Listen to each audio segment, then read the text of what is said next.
Hello student, मैं सचिदानंद सिंह आप लोगों का मेरे चैनल पे स्वागत करता हूं।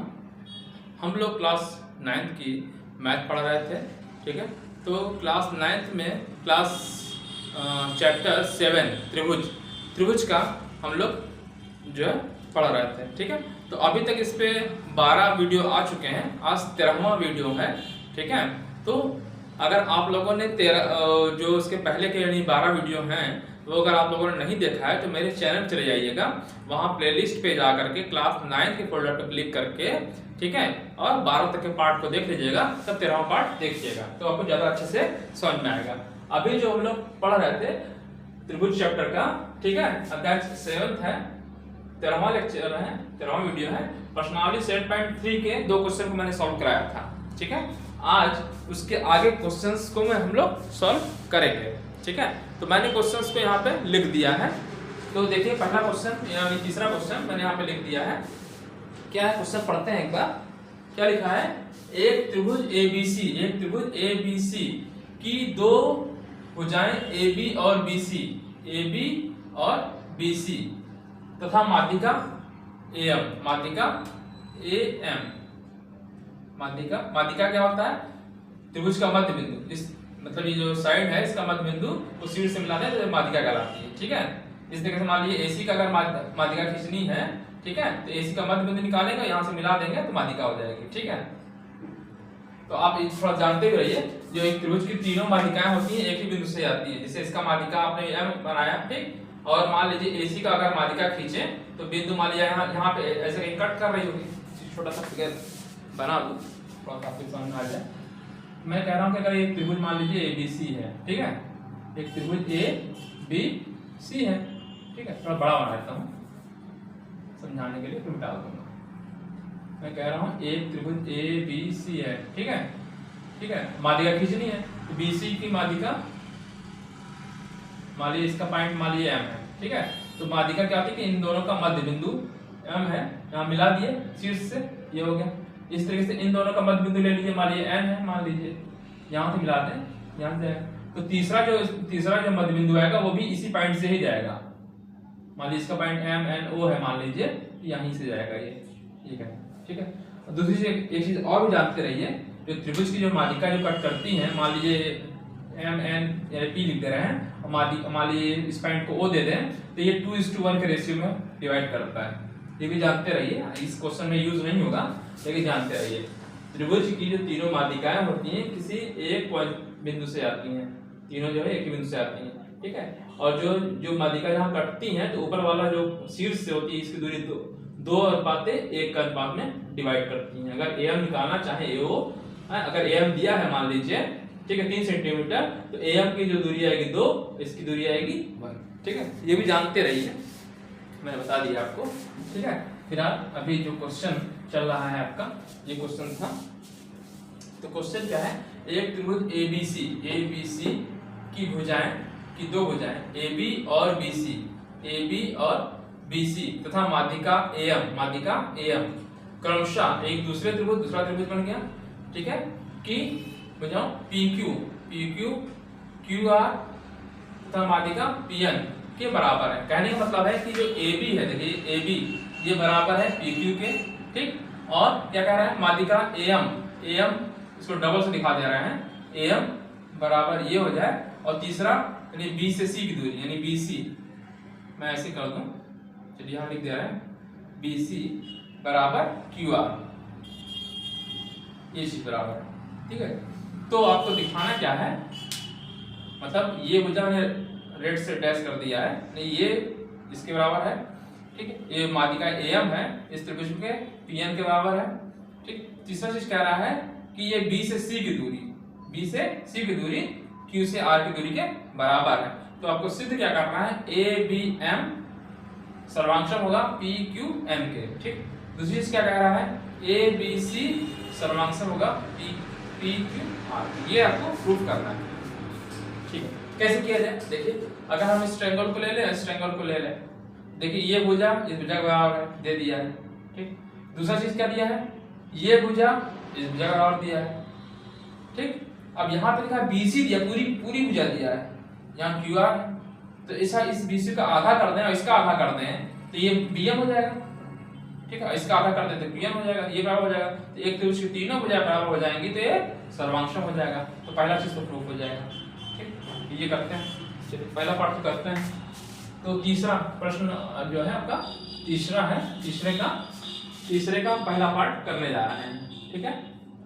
क्या दिया है तो ट्रायंगल, अच्छा जो चीज पहले दिया उसको लिख लेते हैं, ठीक है। क्या दिया है, ये दिया है, दूसरा हाईलाइट ले लेते हैं। क्या दिया है, BC बराबर QR, देखिए लिखा है ये, मतलब यहाँ पे कहा, ये पहले से कहा है, ठीक है। AB BC, AB तथा AB BC, ठीक है। AB BC, यहाँ BC तथा AM, दूसरे त्रिभुज जो बन रहा है PQR में, क्या है, PQ के बराबर है, PQ के बराबर है, ठीक है।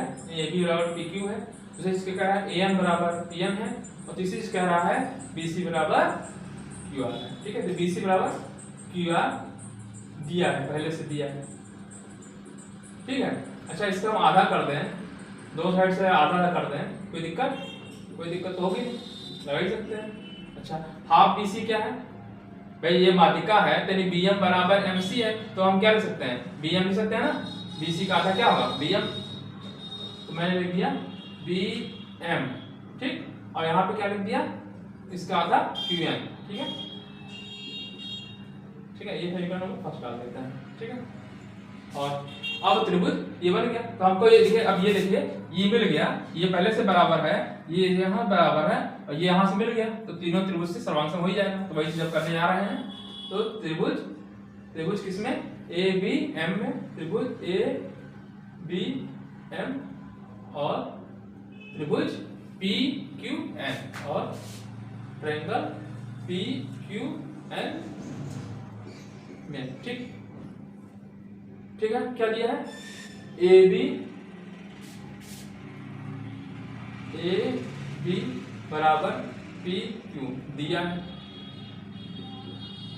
ठीक। और क्या दिया है, AM बराबर PN, ये भी दिया है, ठीक। और ये मैंने प्रूफ किया है, दिया ही था, BC और QR दिया था, तो इसे हमको लिख दिया BM बराबर QN आ गया, BM बराबर QN, समीकरण फर्स्ट से।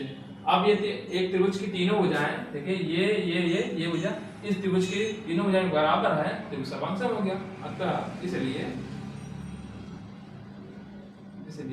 त्रिभुज ABM सर्वांशम हो गया किसके, त्रिभुज PQN के। तो ये पहला जो आपका था, प्रूव करना था PQN सर्वांशम हो गया, किस नियम से, साइड नियम से। तो पहला प्रूफ हो गया, ठीक है। बहुत कठिन चीज तो थी नहीं इसमें, सीधे दिया ही था भाई, ये पहले से दे रखा था, दे दिया, ये इसके दिया था, और ये पूरा दिया था, उसका मैं आधा कर सकता हूँ, आधा कर दिया, 1/2 जब 2 कर दिए तो BC का 1/2 कर दिया, क्योंकि पहले से क्या रखा है कि माध्यिका है तो ये बराबर ये है, हाँ। तो जब इसका आधा किए तो क्या होगा, BM हो जाएगा, BM बराबर QN हो गया, ठीक है। तो BM और QN यहाँ यूज कर लिया, और तीनों बराबर हो गई, हाँ। ये इसके बराबर हो गया, ये इसके बराबर हो गया, और BM बराबर QN हो गया, तो ये त्रिभुज और ये त्रिभुज क्या हो गया, सर्वांशम हो गया, ठीक। अब सेकंड पार्ट क्या करना है आपको, देखिए दिखाना है आपको ABC यानी पूरा त्रिभुज, और यहाँ PQN, ठीक है। तो एक तो पहले से दे रखा है बराबर PQ के, और ये भी दे रखा है BC बराबर, ये तीसरा नहीं दिया है, ठीक है। अच्छा लेकिन एक चीज हम ये मैंने अभी प्रूव किया है, ABM और PQN सर्वांशम है, तो सर्वांशम है तो संगत कोण बराबर होगा, यानी जो कोण B है कोण Q के बराबर होगा। तो आप देखिए साइड दूसरे त्रिभुज का साइड बराबर त्रिभुज सर्वांशम, ठीक। यही चीज करना, ठीक है। ये प्रूव कर चुके हैं, इसी से लिख देंगे, क्योंकि मैंने इतना लिखा है इसलिए एंगल B बराबर एंगल Q के, ठीक है। क्योंकि ट्रायंगल क्या लिखा है, ये चीज मैं लिख रहा हूं, ए बी एम सर्वांक्षम है त्रिभुज पी क्यू एन के। ठीक, ऊपर सिद्ध किया है, ऊपर सिद्ध कर चुके हैं। ठीक, ये मैंने किया ही पहले पार्ट में। ठीक, अतः तो क्या होगा एंगल बी, जो एंगल आपका बी होगा, ये एंगल बी है, ये एंगल क्यू के बराबर होगा, एंगल क्यू के बराबर होगा। क्यों? सीपी सीपी सीपी सीपी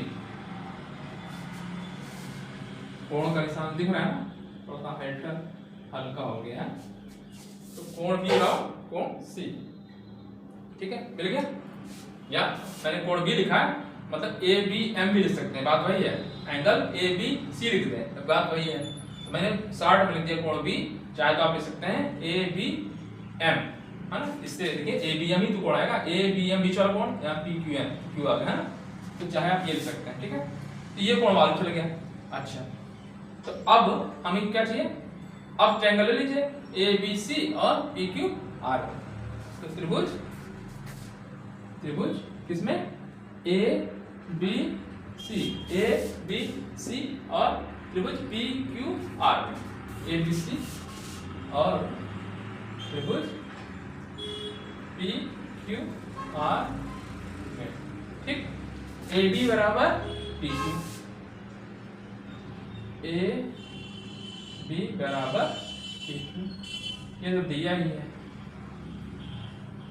ठीक है, और इसको देखिए एंगल बी बराबर कोण क्यू, इसको आप थर्ड इक्वेशन डाल दीजिए, फर्स्ट डाला फिर सेकंड डाल दीजिए। ठीक है, एंगल कोण बी बराबर कोण क्यू, समीकरण 2 से, इस समीकरण 2 से कोण बी बराबर कोण क्यू हो गया। ठीक, और तीसरी चीज दे रखा है पहले से ही, बी सी बराबर पी एम। इधर से वाले तो लिखने में उधर से वो अपोजिट दे रहा है, BC बराबर QR। ठीक है, तो ये चीज हो गई साइड एंगल साइड। ठीक है, ये दिया तो त्रिभुज सर्वांक्षम हो गया। अतः इसलिए क्या हो गया? त्रिभुज सिद्ध करना था ए बी सी सर्वांक्षम हो गया पी क्यू आर के, ट्रायंगल पी क्यू आर के। किस नियम से? Side angle side angle side. ठीक है, भुजा कोण भुजा नियम से। ठीक है, ये प्रूफ हो गया। सेकंड वाला भी प्रूफ यही प्रूफ करना था ना, ए बी सी बराबर पी क्यू आर। तो ये दूसरा वाला भी सिद्ध हो गया। तो ये पहला सिद्ध हो गया, ये दूसरा सिद्ध हुआ या इति सिद्ध हम लिख सकते हैं। तो ये आपका ये हो गया। ठीक है, क्वेश्चन आसान था, बहुत कठिन नहीं था। फिर से एक बार समझा दे रहा हूं आपको जल्दी जल्दी। ए बी सी दिया था, पी क्यू दिया था। ठीक, इसमें क्या दिया था कि जो ए बी है ट्रायंगल इसके बराबर है, और ये बी सी इसके बराबर है, और ये माध्यिका जो यहाँ खींचा है ए एम बराबर पी एम दिया था। ठीक है, क्या करना है आपको? सिद्ध करना है ए बी एम बराबर पी क्यू एन। दूसरी चीज सर्वांक्षम सिद्ध करना है। दूसरा ए बी सी बराबर सर्वांक्षम पी क्यू आर करना है। तो सबसे पहले इस त्रिभुज को मैंने लिया। ठीक है, इस त्रिभुज और इस त्रिभुज में। ठीक, तो ये त्रिभुज ये भुजा नहीं, ए बी वाली भुजा बराबर पी क्यू है, ए बी भुजा हो गई पी क्यू के। ये दे रखा है एम बराबर पी एन के। अब ये भुजा अगर मालूम चल जाए बराबर, सर्वांक्षम हो जाए। तो ये कैसे पता लगेगा? दे रखा देखिए बी सी बराबर क्यू आर दिया, यानी बी सी बराबर क्यू आर। इसका आधा कर दें, इसका आधा कर दें, कोई दिक्कत होगा नहीं। तो जब BC का आधा करेंगे तो क्या आएगा? ये BM आएगा। BM बराबर MC ही है ना, क्योंकि माध्यिका थी। तो ये क्या हो गया? BM। तो यानी यहाँ BM हो गया, यहाँ पे क्या हो गया? QM। तो तीनों में देखिए ये भुजा इसके बराबर, ये वाली इसके बराबर, और यहाँ BM बराबर QN। तो ये चीज मैंने लिख दिया, तो ये त्रिभुज सर्वांक्षम हो गया। ठीक है, तो सर्वांक्षम पहला वाला सिद्ध हो गया। दूसरा दिखाना है आपको इस त्रिभुज को और इस त्रिभुज को। तो एक तो पहले से दे रखा है भुजा, यानी ये AB भुजा इसके बराबर है, और ये BC बराबर QR दिया हुआ है। तीसरा एक चीज चाहिए। ठीक है, तीसरा किससे पता लगेगा? देखिए ये कोण, देखिए ये हम सिद्ध कर चुके हैं अभी। ये वाला त्रिभुज और ये त्रिभुज सर्वांक्षम है। तो सर्वांक्षम है तो संगत भाग बराबर होंगे, नहीं संगत भुजा बराबर है ये तो संगत कोण भी बराबर होंगे। संगत कोण क्या है, यहाँ बी का कोण, बी का संगत कोण क्यू है, ठीक है। तो हमको देखिए अब हो गया ना, एक भुजा इस भुजा बराबर हो गई, फिर बी वाला कोण क्यू के बराबर हो गया, तीसरी भुजा BC बराबर QR हो गया, ये चीज मैं लिख दिया, अर्थात त्रिभुज क्या हो गया, सर्वांक्षण हो गया। ये आपका दूसरा वाला प्रूफ हो गया, ठीक है। अब ये चौथा क्वेश्चन देखने जा रहे हैं, ठीक है। तो इधर वाला मैं मिटा रहा हूं, चौथा क्वेश्चन मैं यहां सॉल्व करूंगा, ठीक है। चलिए क्वेश्चन समझ में आ गया होगा, चलिए मिटाना है। क्वेश्चंस को बस बार बार प्रैक्टिस कर लीजिए, जैसे एक बार आपने समझा दिया, अब दोबारा से इसको आप लोग रफ कॉपी में खुद क्वेश्चन पढ़िए, चित्र बनाइए और करिए। जब इससे खुद अपने से कर लेंगे तब वो कॉन्फिडेंस बढ़ जाएगा, ठीक है। आपको समझ में आ गया तो अपने फ्रेंड को समझाइए, तो उससे और कॉन्फिडेंस आपका बढ़ जाएगा, ठीक है। फिर इस तरह क्वेश्चन आपके हो जाएंगे। फिर एग्जाम जब आता है, टेस्ट होता है, तो वहां पे क्या करेंगे, जब अपने से क्वेश्चन लगाएंगे बार बार तो नंबर मतलब आपको प्रैक्टिस अच्छी रहेगी तो क्वेश्चन फटाक से जल्दी कर लेंगे। अभी टाइम लग रहा होगा, कंपटीशन में आएगा तो क्वेश्चन को बस ये सब जितने कैलकुलेशन किया गया है, लिखा गया है, सब माइंड में करेंगे आप, वहां जल्दी जल्दी क्वेश्चन करना होता है भाई, 1 मिनट के अंदर क्वेश्चन सॉल्व करना होगा। क्वेश्चन पढ़ा आपने, जैसे अगर आप PhD मैथमेटिक्स की तैयारी कर रहे हैं, जो कि ग्रेजुएशन के बाद किया जाता है, ग्रेजुएशन प्लस B.Ed के बाद अगर उसकी तैयारी कर रहे हैं तो मान लीजिए सेक्शन दिया रहेगा, अब वहां पे क्वेश्चन इतना बड़ा क्वेश्चन है और सिर्फ 1 मिनट के अंदर क्वेश्चन पढ़ना भी है और सॉल्व भी करना है, कि 2 घंटे के अंदर 125 क्वेश्चन करने होते हैं, ठीक है। इससे बड़े भी क्वेश्चन होते हैं, छोटे भी होते हैं, ठीक है। तो वहां पे आपको सब कैलकुलेशन माइंड में करनी होती है, इतना टाइम नहीं होता है। तो ये कैसे होती है, प्रैक्टिस से। तो आप लोग जितनी प्रैक्टिस करेंगे उतनी जल्दी आप क्वेश्चंस को कर पाएंगे, ठीक है। तो मैंने आपको ये दूसरा क्वेश्चन करवा दिया, तीसरा चौथा क्वेश्चन करने जा रहे हैं। चलिए चौथा क्वेश्चन क्या है, BE और CF, BE और CF एक त्रिभुज ABC के दो बराबर शीर्षलंब है। देखिए एक त्रिभुज ABC है, एक त्रिभुज ABC है, ठीक है। शीर्षलंब का मतलब कि जो यहाँ से जो भी सेंटर है ये C, तो C से इस भुजा पे 90 अंश का कोण बना है, तो ये 90 अंश का होना चाहिए, ये कोण कितना होना चाहिए, 90 अंश, ठीक। इस तरह से B से हम जो भुजा AC है उस पे हम 90 अंश कोण बनाते हैं, तो ये ठीक है, तो ये भी क्या है 90 अंश है, ठीक है। 90 अंश को ऐसे दिखाया जाता है, ठीक है। अच्छा इस त्रिभुज में क्या कह रहा है, फिर से क्वेश्चन पढ़ लीजिए, BE और CF एक त्रिभुज ABC के बराबर शीर्षलंब है, बराबर है मतलब ये BE है और CF है बराबर है। फिर क्या कह रहा है, RHS, ठीक है, राइट एंगल हाइपोटेनियस साइड सर्वांगक्षमता नियम का प्रयोग करके सिद्ध कीजिए कि त्रिभुज ABC एक समद्विबाहु त्रिभुज है। समद्विबाहु त्रिभुज मतलब कि AB भुजा AC के बराबर है, ये सिद्ध करना है, ठीक है। क्वेश्चन समझ में आया होगा। एक त्रिभुज ABC है, ठीक है, ये ABC है जिसमें B से AC पे क्या कर देगा, शीर्षलंब डाला गया, ठीक है, और C से इस पे शीर्षलंब डाला गया, और क्या रहा है ये BE बराबर FC है, ठीक है, BE बराबर FC है। तो सिद्ध करना है त्रिभुज ABC क्या है, समद्विबाहु त्रिभुज है। समद्विबाहु त्रिभुज का मतलब दो भुजाएं बराबर आनी चाहिए, तो AB बराबर AC ये आनी चाहिए, ठीक है, इसको करना है, ठीक है। तो इसको हल करते हैं, ठीक है। क्वेश्चन नंबर चौथा है, चौथे का हल है, ठीक है। कैसे किया जाए, देखिए देखिए कैसे किया जा सकता है, और उसमें आप एक और कहा रखा है, राइट एंगल हाइपोटेनियस और साइड का यूज करना है, प्रयोग करके ही अपने क्वेश्चन को सॉल्व करना है। देखिए एक चीज देखिए, अगर ध्यान से देखा जाए, देखिए ये त्रिभुज जरा लीजिए, देखिए BFC ले लीजिए, BFC समकोण त्रिभुज है, ठीक। इस तरीके से BEC ले, ये भी समकोण त्रिभुज है, ठीक है।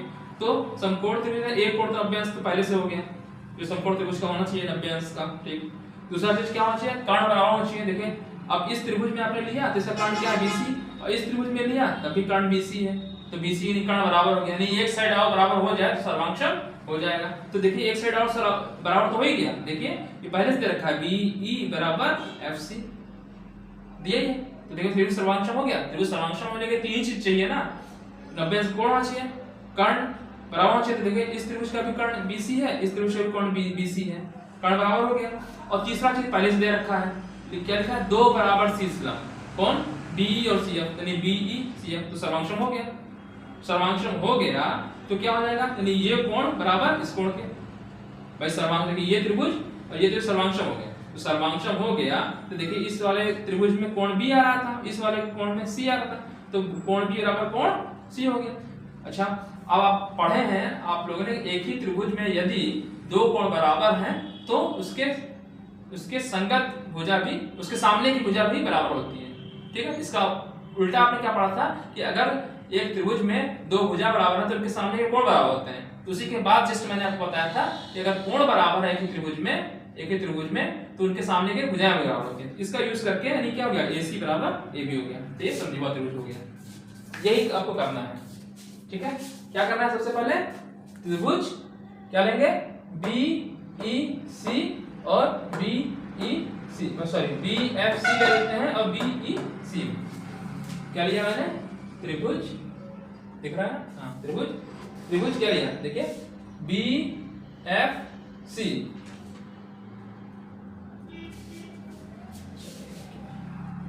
त्रिभुज BFC चल रहा है। ठीक है, और त्रिभुज क्या लिया, BFC। ठीक है, BFC, ठीक, और CEB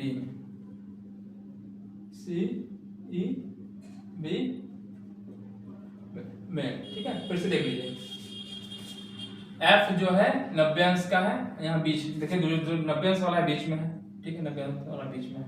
अच्छा दूसरी देख लीजिए, जो कर्ण है BC है, कर्ण BC, तो BC और BC इधर आ रहा है। ठीक है, ठीक, सीक्वेंस बस ध्यान रखना है, सीक्वेंस आपको यही रखना है।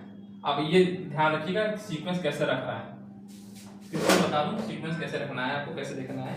क्योंकि मैंने कहां शुरू किया है, B से, BFC, तो यानी B ये छोटा वाला है, FC, ठीक है, और ये 90 मतलब F वाला 90 डिग्री है, BFC। ठीक, यहां से शुरू करेंगे CEB, ये चीज ध्यान रखना है। ठीक है, C ये नहीं लिखेंगे कि BEC, गड़बड़ा जाएगा, CEB। ठीक, फिर से ध्यान देखिए, मैंने कैसे शुरुआत किया, मैंने BFC। ठीक, BFC तो मतलब पहले क्या है कि BF है, फिर ये वाली साइड मतलब आपकी ये FC इसमें आएगी B, है ना, तो BFC और त्रिभुज इस वाले पॉइंट से CEB में। ठीक है, अब देखिए क्या दे रखा वो लिखिए। सबसे पहले मैं ट्रायंगल दे रहे BFC में ये कोण 90 और CEB 90 अंश, ये कोण, है ना, तो लिखेंगे यही चीज BFC एंगल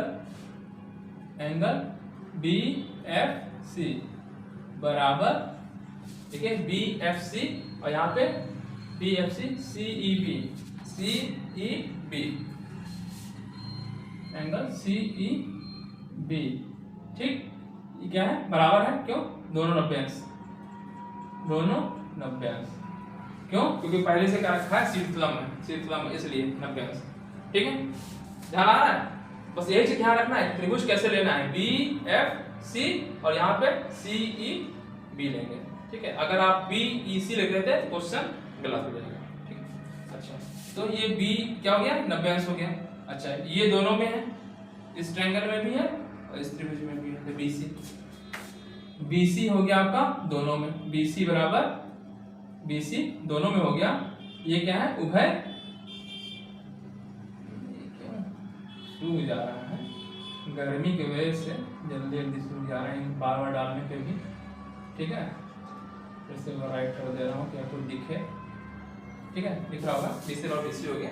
अच्छा, और देखिए तो एक समकोण त्रिभुज में कर्ण बराबर हो गया और एक भुजा होनी चाहिए। ये पहले से दे रखा है FC बराबर BC, B लिखा है ना, BE और CF एक त्रिभुज के दो बराबर शीर्ष लंब है, यानी क्या है BE इस त्रिभुज को पहले ले रहा है ना, देखिए मैंने क्या लिखा BFC, तो इसमें क्या है FC आ रहा है, ठीक है। तो यहाँ पे ले रहा है FC बराबर EB,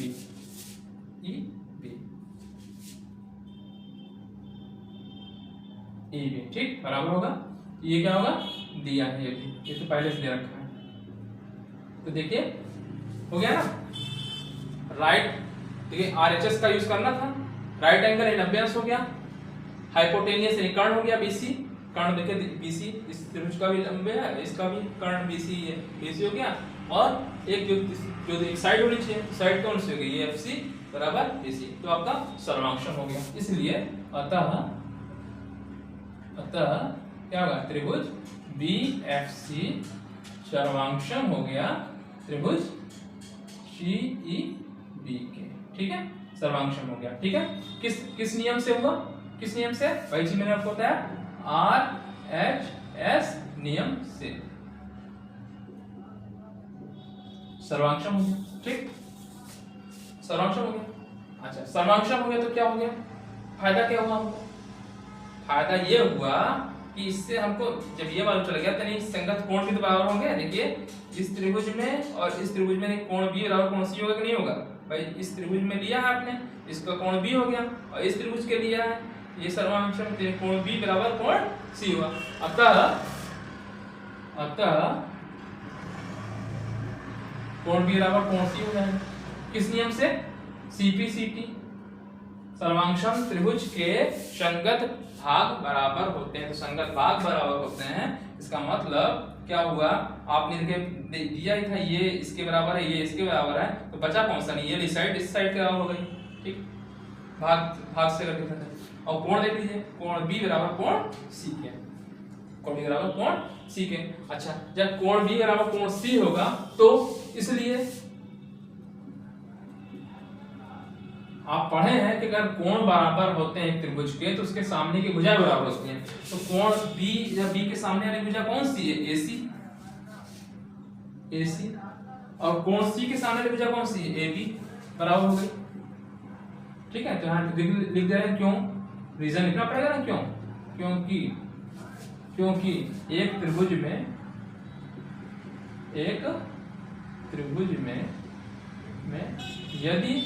यदि इधर से लिख रहे हैं, यदि दो कोण बराबर हैं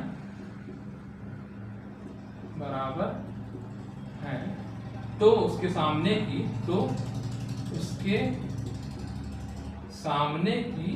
भुजा बराबर होगी, कि भुजा बराबर होती है, थोड़ा सा नीचे आ गया, आप एक ही लाइन में कोशिश करिएगा या दो लाइन में लिख दीजिएगा, ठीक है। AC बराबर BC, जब AB बराबर AC आ गया तो क्या हो गया, समद्विबाहु त्रिभुज हो गया। अतः त्रिभुज ABC क्या है, समद्विबाहु त्रिभुज है, समद्विबाहु त्रिभुज है, यही आपको प्रूफ करना था, सिद्ध करना था, ठीक है। क्वेश्चन समझ में आ गया होगा, फिर से मैं समझाई दे रहा हूं एक बार, देखिए क्वेश्चन क्या है, फिर से पढ़ लीजिए, समझ में आ गया तो ठीक है, नहीं समझ में आया जिन बच्चों को फिर से मैं समझा दे रहा हूं। देखिए BE और CF एक त्रिभुज ABC के दो बराबर शीर्ष लंब है, शीर्ष लंब है मतलब कि यहाँ शीर्ष से यहाँ पे लंब खींचा गया, यहाँ से शीर्ष लंब खींचा गया, इसमें कह रहा है बराबर है, नहीं BE बराबर मतलब FC बराबर BE है, ठीक। फिर क्या कह रहा है, RHS सर्वांशमता नियम से प्रयोग करके सिद्ध करना है कि ABC जो है आपका समद्विबाहु त्रिभुज है। क्या करना पड़ेगा, इसके लिए ट्रायंगल लेना पड़ेगा, देखिए BFC लेना पड़ेगा, ठीक है। तो देखिए इन दोनों त्रिभुज में, इस त्रिभुज में देखिए समकोण त्रिभुज बन रहा है ना, समकोण त्रिभुज बन रहा है, तो ये कर्ण होगा, ठीक। और इस त्रिभुज में देखिए ये भी कर्ण बन रहा है, दोनों में कर्ण कॉमन है, तो BC दोनों में कॉमन हो गया, इस त्रिभुज में भी और इस त्रिभुज में भी BC कॉमन हो गया, ठीक। एक कोण 90 अंश हो गया, बस एक भुजा हम बराबर कर दें सर्वांशम हो जाए। तो एक भुजा कौन सी, देखिए FC तो पहले से दे रखा है, एक भुजा बराबर है, तो 3 हो गई ना। एक कर्ण बराबर हो गया 90 अंशों का कोण बन ही रहा है 90 अंश का एक कोण बन ही रहा है, पहले से दे रखा है कि शीर्ष लंब है तो 90 अंश बन ही रहा है, इसमें भी और इसमें भी। तो बच्चा आप ये वाली जो FC बराबर ABP पहले से दे रखा है, देखिए ये पहले से दे रखा है, B बराबर BC बेनिस्ट, ये FC बराबर EB पहले से दिया, ठीक है। बेनिस्ट और BC दोनों में कॉमन था और ये कोण जो है 90 अंश था, तो क्या हो गया सर्वांशम हो गया। सर्वांशम हो गया तो कोण क्या मतलब हुआ, मतलब ये त्रिभुज और ये त्रिभुज सर्वांशम किया है, यानी कोण B बराबर कोण C आ गया। तो कोण B बराबर कोण C आ गया तो एक त्रिभुज में अगर बराबर कोण है तो उसके सामने की भुजाएं भी बराबर होंगी, तो इसके सामने भुजा कौन सी AC और इस वाले के सामने कौन सी AB बराबर हो गई। तो जब ये भुजा बराबर हो गई तो क्या हो गया, समद्विबाहु त्रिभुज हो गया। दो भुजाएं बराबर तो समद्विबाहु त्रिभुज है, ठीक। अब इसके बाद एक ही क्वेश्चन बचा हुआ है जो मैं लिख दे रहा हूं, फिर इसको बताता हूं, ठीक है। तो मैं क्वेश्चंस को लिख दे रहा हूं।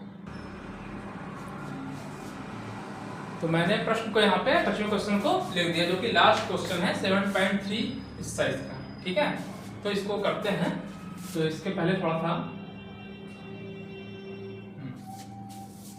तो आपसे मैंने पहले बताया था इसके पहले वीडियो में कि आप लोग लक्ष्य निर्धारित करिए, ठीक है। लक्ष्य आपका निर्धारित होना चाहिए, क्या हमको करना है, किस फील्ड में जाना है, हमको इंजीनियरिंग की तैयारी करनी है, डॉक्टरी की तैयारी करनी है, या हमको प्रोफेसर बनना है, या हमको रेलवे की तैयारी करनी है। जिस भी चीज़ की तैयारी करनी है उसके लिए थोड़ा सा अभी से सोचिए और उसी के लिए अभी से प्रैक्टिस करना शुरू कर दीजिए। आप लोग 9th में पहुंच गए हैं, क्योंकि देखिए कंपटीशन का ज़माना है, बहुत लोग तैयारी कर रहे हैं और उनको आपको बीट करना है, उनको हराना है। तो उनको हराना है तो अभी से आपको प्रैक्टिस करनी पड़ेगी। अगर अभी से आप लोग प्रैक्टिस करना शुरू कर देंगे तो उनको हरा पाएंगे, नहीं तो ये सचिन तेंदुलकर और सचिन बने होंगे, कितनी प्रैक्टिस किए होंगे, या कोई भी क्रिकेटर है इस टाइम प्रेजेंट टाइम में, विराट कोहली है ना, सब रोहित शर्मा वगैरह, तो ये सब प्रैक्टिस करके तब जाकर उस जगह पहुंचे हैं। जो सचिन तेंदुलकर का कहते हैं आप लोग क्रिकेट के भगवान, तो क्या ऐसे ही बने होंगे, प्रैक्टिस करते करते करते करते, है ना, तब जाकर के वहां तक पहुंचे होंगे। तो आप अगर तैयारी कर रहे हैं, पढ़ रहे हैं, 9th में हैं अभी, तो अभी से डिसीजन ले लीजिए कि किस चीज़ की तैयारी करनी है। उस सब्जेक्ट्स को अभी से पढ़ना। अभी तो 9th पढ़ रहे हैं तो फिलहाल अभी तो सब कुछ सही से पढ़ना है, लेकिन सोच लीजिए कि वो क्या करना है। डिसीजन सोच लीजिए, पहले सोच लीजिए उनको IAS तैयारी करनी, BCS करनी है या इसके, है ना। आपके जो सीनियर्स हैं, माता पिता हैं, उनसे आप राय ले सकते हैं, अपने टीचर से राय ले सकते हैं, सर मुझे क्या तैयारी करनी चाहिए, मेरा किसमें इंटरेस्ट है, जो भी चीज़ आपको है, ठीक है। उसके लिए कौन सी किताब पढ़नी चाहिए, क्या तैयारी करें, कैसे करें। तो लक्ष्य निर्धारित कर लीजिए और GK GS रोज पढ़ते रहिए। मैथमेटिक्स मैं पढ़ा रहा हूँ, इसके अलावा और सब्जेक्ट्स भी जो हैं आपके पढ़ते रहिए, अपने सर से जो भी लोग पढ़ा रहे हैं उनसे पढ़ते रहिए, रेगुलर प्रैक्टिस करिए, ठीक है। कड़ी मेहनत ही आपको सफलता दिला सकती है, और एक शिक्षा ही एक ऐसी चीज़ है जो आपको सम्मान दिला सकती है ना। शिक्षा से अगर शिक्षा अच्छी है आपकी, अधिकारी अगर आप बन गए तो आपका जो है सभी लोग आपको, जैसे मान लीजिए एक DM बन रहा है तो DM के सामने सब क्या है, सब सर करके खड़े रहते हैं, है ना, सब खड़े रहेंगे आपके सामने। PCS के रैंक के अगर मान लीजिए अधिकारी बन गए, ठीक है, SDM बन गए, ठीक है, तो SDM बन गए तो सब आपके जो उसके नीचे के लेवल के हैं सब अधिकारी आपको क्या करेंगे, सलाम ठोकेंगे, ठीक है। इसीलिए कह रहा हूँ डिसीजन अभी से ले लीजिए क्या करना है और कैसे करना है, ठीक है।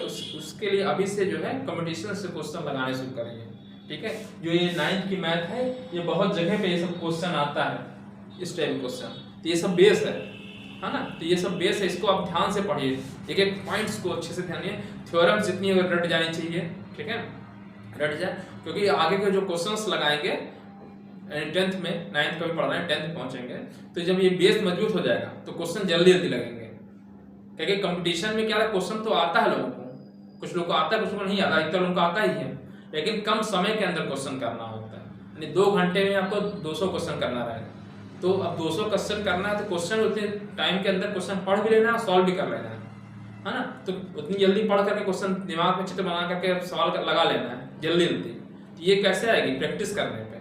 तो जितनी ज़्यादा कठिन से कठिन सवाल रेगुलर आप लगा रहे हैं, प्रैक्टिस कर रहे हैं, ठीक है, उतने ही जल्दी आप लोग क्या करेंगे, क्वेश्चन उतने कम समय के अंदर क्वेश्चन सॉल्व कर लेंगे, और कम समय के अंदर क्वेश्चन सॉल्व कर लिया तो आपका सिलेक्शन हो जाएगा, ठीक है। इसीलिए कह रहे हैं प्रैक्टिस आपको जरूर करनी है। जो भी चीज़ सब्जेक्ट पढ़िए, मन लगा के पढ़िए, जिससे मैं पढ़ा रहा हूँ उसको मन से आप पढ़िए, उसके बाद घर पे प्रैक्टिस रेगुलर करिए। मैं पढ़ाया क्वेश्चन को फिर अपने मन से रफ पे लिखिए, चित्र बनाइए, सॉल्व करिए। ठीक, इसके अलावा कहीं और से कंपटीशन क्वेश्चन मिल जा रहा है उसको भी सॉल्व करिए।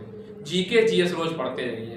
ठीक है, चलिए अब एक क्वेश्चन है, 5वां क्वेश्चन, जो कि 7.3 का लास्ट क्वेश्चन है, मैं इसको सॉल्व करा रहा हूँ। ठीक है, क्या है, एक त्रिभुज एबीसी एक समद्विबाहु त्रिभुज है जिसमें AB बराबर AC है और P क्या है, AP BC पर लंब है, ये लंब का निशान है, AP लंब है BC पर, खींच कर दर्शाइए कि एंगल यानी कोण B और कोण C, मतलब कहने का मतलब है ABC एक समद्विबाहु त्रिभुज है। ठीक है, एक ये समद्विबाहु त्रिभुज मैंने बना दिया। ठीक है, ठीक है, चलिए बना दिया, यानी ABC एक समद्विबाहु त्रिभुज है, तो समद्विबाहु त्रिभुज है, यानी दो भुजाएं बराबर है, यानी AB बराबर AC है। ठीक, फिर क्या कह रहा है, AP BC पर लंब है, BC पर AP एक लंब है। ठीक है, चलिए खींच दिया, लंब है, लंब है तो इसका मतलब ये 90 अंश का हो गया। ठीक है, लंब है तो दर्शाना है एंगल कोण B, ये कोण B बराबर कोण C के दर्शाना। ठीक है, कैसे किया जाए, देखिए कैसे दिखाया जाए कोण B और कोण C, तो हम इस ट्रायंगल को और इस ट्रायंगल को ले सकते हैं।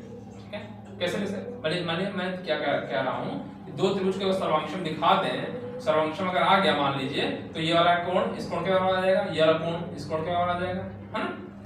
ठीक है, और ये 90 अंश सही है, ऐसा होता है। देखिए अगर मैं इस त्रिभुज को लो जरा, ABP और ABP ACP में, देखिए ये भुजा इस भुजा के बराबर है, देखिए ये कोण, देखिए पहले देखिए ये 90 अंश है, 90 अंश के सामने के जो भुजा होती है कर्ण होती है, ये कर्ण आएगा, इधर 90 अंश इधर भी होगा, 90 अंश के सामने के ये भी कर्ण आएगा, ये AB बराबर AC, यानी समकोण त्रिभुज में कर्ण बराबर हो गया, एक कोण 90 अंश, एक भुजा बराबर आ जाए तो काम बन जाए। तो एक भुजा देखिए AP इस त्रिभुज में भी है, इस त्रिभुज में भी है, दोनों बराबर हो गए, तो RHS से ये त्रिभुज और ये त्रिभुज क्या हो जाएगा, सर्वांशम हो जाएगा। तो सर्वांशम हो गया तो यानी ये कोण B बराबर कोण C आ जाएगा, ये प्रूव करना था। ठीक है, क्या करना है, मैंने त्रिभुज लिया APB, त्रिभुज APB और त्रिभुज APC में। ठीक, अच्छा इस त्रिभुज में ये कौन सा कोण है, APB एंगल, ये हल बच्चों का है। ठीक है, APB एंगल APB बराबर एंगल APC, एंगल APC दोनों ही 90 अंश है ना, पहले दे रखा है, दोनों ही 90 अंश है, ये लिखा हुआ है क्योंकि दिया है AP परपेंडिकुलर टू BC दिया है। ठीक, अच्छा और ये दिया है AB बराबर AC पहले से दे रखा है, देखिए AB बराबर AC, AB बराबर AC ये दिया है पहले से,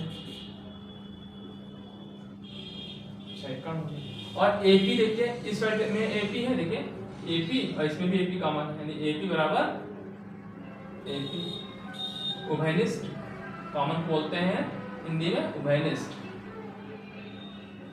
ठीक है, तो अब देखिए एंगल 90 अंश, ये 90 अंश, एक कर्ण और एक भुजा, दूसरे त्रिभुज की कर्ण और एक भुजा के बराबर है, तो क्या हो जाएगा, क्या हो जाएगा, सर्वांशम हो जाएगा। अतः ट्रायंगल APB सर्वांशम हो गया किसके, APC के सर्वांशम, किस नियम से, RHS नियम से क्या बोलते हैं, right angle hypotenuse side, right angle तो 90 अंश समकोण त्रिभुज। ठीक, H मतलब कर्ण और एक साइड, समकोण त्रिभुज कर्ण और एक साइड एक भुजा। ठीक, वही मैंने किया, देखिए समकोण त्रिभुज 90 अंश और ये कर्ण हो गया, देखिए AB और AC दोनों का ही कर्ण है। ठीक है, और एक भुजा AP दोनों में ही कॉमन है, बराबर हो गया, तो सर्वांक्षम हो गया। अच्छा ये सर्वांक्षम हो गया तो कोण B बराबर कोण C होगा, कोण B बराबर कोण C होगा। ठीक, कोण B बराबर कोण C किस किस कैसे, CPCT।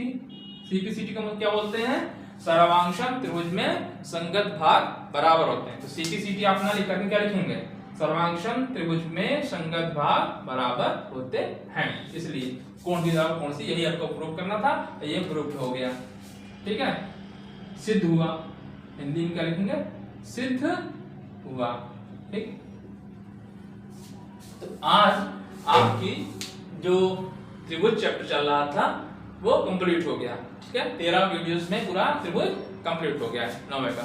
अब इसके बाद देखते हैं, मैं क्लास 11 के साथ वीडियो मतलब लेक्चर लूँ शायद, या मैं भी 9 का भी करूँ। तो अगर जब भी करेंगे तो अल्टरनेटिव वीडियोस आएंगे, जैसे आज 9 का तो कल 11 का, ऐसे करके हो सकता है, या 11th का वीडियो मैं पढ़ा दूं, मान लो हो सकता है कि आगे मैं 11th का वीडियो से पढ़ा लूँ, तो कुछ दिन तक 9th का नहीं आएगा, तो उसके बाद ये 9th आने लगेगा। ठीक है, क्योंकि एक दिन में मैं एक ही वीडियो डाल रहा हूँ। ठीक है, क्योंकि मैं अपनी तैयारी भी करता हूँ। ठीक है, तो बस जो टाइम बचता है उसमें आप लोगों को थोड़ा पढ़ाता भी हूँ। ठीक है, तो अभी 9th और 11th पढ़ा रहा हूँ, जब 9th का कंप्लीट हो जाएगा तो 10th शुरू करूंगा, और 11th कंप्लीट हो जाएगा तो 12th शुरू करूंगा। ठीक है, तो आज के लिए इतना ही। अगर आपको वीडियो समझ में, मतलब मेरा लेक्चर समझ में आया है, तो वीडियोस को आप लाइक करिए। ठीक है, और अपने जो दोस्त हैं, रिलेटिव्स हैं, ठीक है, फैमिली मेंबर्स हैं, उनको क्या करिए, वीडियोस को शेयर करिए, और उनसे सब्सक्राइब करने के लिए बोलिए। आप खुद सब्सक्राइब करिए, दूसरे सब्सक्राइब करवाइए। ठीक है, और कुछ पूछना हो तो कमेंट्स लिखिए। ठीक है, इसके अलावा मेरा व्हाट्सएप नंबर आपको मैंने बताया था। ठीक है, और अगर नहीं है तो नोट कर लीजिए, 9026443318। ये व्हाट्सएप नंबर है, इस पर मुझे मैसेज भी कर सकते हैं कि सर मुझे टॉपिक पढ़ना है और बता दीजिए, और आप किस क्लास के हैं वो भी लिख दीजिए, क्लास 9th का अपना नाम, और किस जिले से आप देख रहे हैं जिले का नाम लिख दीजिएगा। ठीक है, तो मैं आपको जब भी मेरा टाइम मिलेगा, तो मैं अगर कुछ लोग कॉमन हो जाएंगे तो पहले तो एक ग्रुप बना दूंगा, व्हाट्सएप ग्रुप, जिसमें आप लोग क्लास 9th के ही बच्चे रहेंगे। ठीक है, और फिर मैं क्लास 11th का अलग से बना दूंगा। उसमें मैं क्या करूंगा कि 9th के जो क्वेश्चन मैं पढ़ा रहा हूँ तो पढ़ा ही रहा हूँ, इसके अलावा जो कॉम्पिटिशन के क्वेश्चन है उसको भी मैं डाल दिया करूंगा, तो उसको आप लोग वहाँ से देख सकते हैं। इसके अलावा कुछ क्वेश्चन जीके और जीएस के भी क्वेश्चन मैं डाल दूंगा, तो जिससे आप लोग पढ़ते रहिए। ठीक है, अभी से थोड़ा सा आपको प्रैक्टिस होती रहेगी। ठीक है, तो आज के लिए इतना ही। ठीक है, थैंक यू, धन्यवाद।